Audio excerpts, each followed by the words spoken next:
How are you doing? We're still holding up. We have President Biden's promise delivered to us personally and in the State of the Union.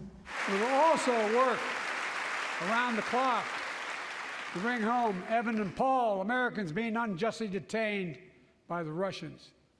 And we know that the U.S. government is taking Evan's case very seriously, so we are optimistic. Why was it important for you to go to the State of the Union? It's a sign for us that everybody in the U.S. government, the Senate and Congress and the White House are taking the freedom of the press seriously. It's important. This week marks 1 year since the 32-year-old was arrested by Russia's security service at a steakhouse restaurant while on a reporting trip. Evan, who is accredited by Russia's foreign ministry to work as a journalist, is being held on charges of espionage, allegations Evan, the U.S., and the Wall Street Journal firmly deny. He has pled not guilty, and the U.S. State Department has declared him wrongfully detained. Tell me about the efforts that the Wall Street Journal is making on behalf of Evan, both to get him free and to support him inside Russia. Well, in terms of getting Evan free, that's very much a government-to-government issue. So our main focus at the Journal has been to keep Evan's story front of mind, to remind people that an innocent journalist is behind bars, in prison for doing his job. What can you tell us about your communications with Evan? Well, we still keep writing letters. You know, Evan tries to protect us. We are trying to protect him. And I read that you're playing long-distance chess with him? He's teaching me. It's a friendly game. It's not a competition. And especially because he is so much better than I am at it. I was amazed to read that he's actually making sure that he sends gifts, and you do it for him, to all his friends and family around important occasions? Yes, he remembers his friends' birthdays. We received flowers from him for the International Women's Day on March 8th. And he really cares. He wants to thank people for their care about him, for keeping his story front and center. In December, the State Department confirmed Russia rejected a proposal that would have included the release of Evan and former Marine Paul Whelan. But Vladimir Putin has recently suggested he could be open to a prisoner swap.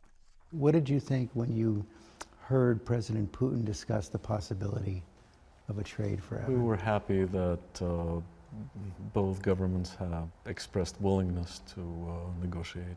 And you're confident, as Ella said, that the Biden administration is doing everything they can right now? We are confident that they're doing everything they can, and we want them to continue to do that. What more has to happen right now, in your view? Well, obviously, conversations have to continue. I think these hostage deals are always, by their nature, complicated. I mean, talking of chess, they're like chessboards. You know, you move one piece and you edge towards an end game, and then another piece moves, and you take a backward step. Evan will be released, but it's complicated to get there. There are a lot of different people and governments involved. So I think, we just have to be patient and optimistic, as Ella says. What keeps you optimistic every day? Well, I think if you let the pessimism in, it's the game is over. Our saying in the family is, we're moving forward.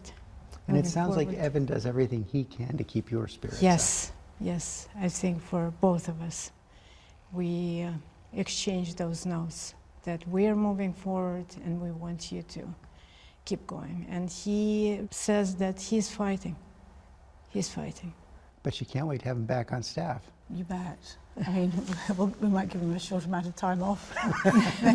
But this is a reporter with a tremendous amount of knowledge about Russia, and one of the problems we have is we don't have anyone on the ground in Russia, not just us, but virtually no news organizations have anyone on the ground there, and that's the wider issue at stake here. Ready for a big celebration when he comes home? Of course. I'll be just happy to play a face-to-face game of chess with him.